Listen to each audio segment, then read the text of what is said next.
Hi, I'm Matthew Nutter from Avon Club Community Products. Welcome to Turf Insights. This channel gives you a real-world look at professional turf management, from product trials to cultural practices and industry updates. If you care about what products are working in the field, hit subscribe. There's plenty more coming. Hi and welcome back to Turf Insights. On this short video I'd like to give you a brief update on our work with Old Thorns and Operation Overseed. I'm going to give you an update from where we were.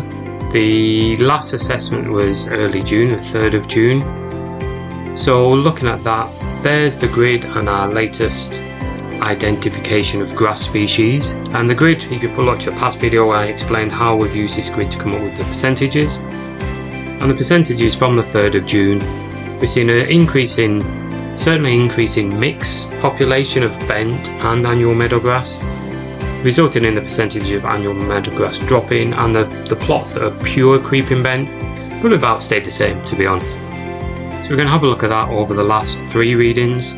Like I say, the mixture of creeping bent and annual meadowgrass squares, predominant squares, is certainly increasing, almost doubling each reading each month. So that's promising and hopefully heading in the right direction.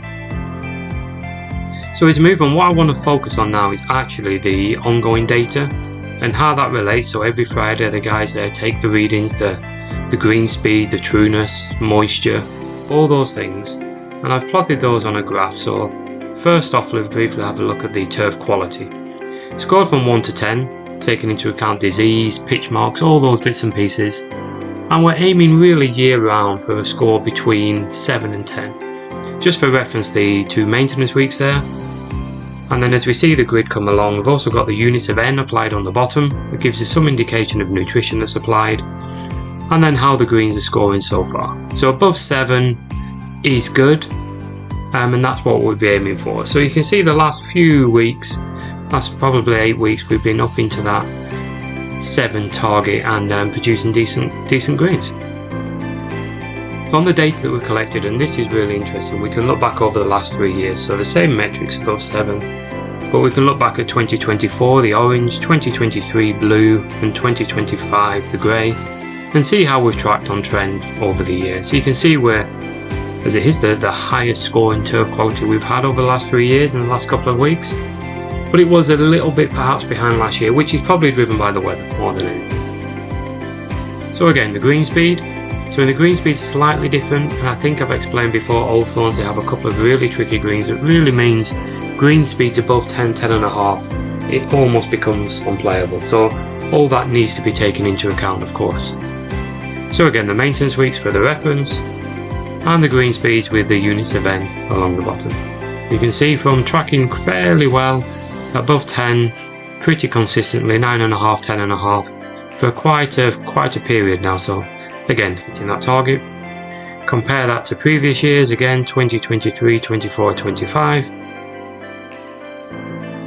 with the 2025 green speed pretty consistent, actually almost follows the last 3 years fairly consistent.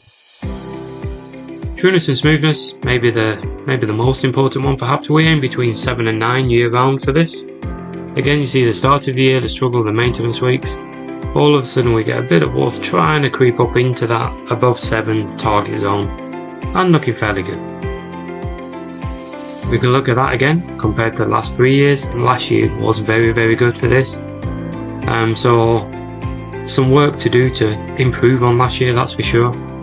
But you can see the grey line 2024 is so consistent, which maybe again was down to the weather. It has been very warm down in the south of England on the last probably 6-7 weeks, so the surfaces are being pushed. But again, this is while we're doing that Operation Overseed work, so I think we're happy to say at the moment the work that we're doing isn't affecting the performance of the greens. So again, happy to carry on as we are for the remainder of the trial work.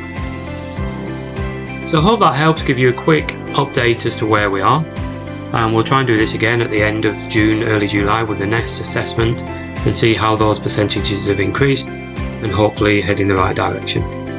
Thanks again, and thanks for watching, and see you soon.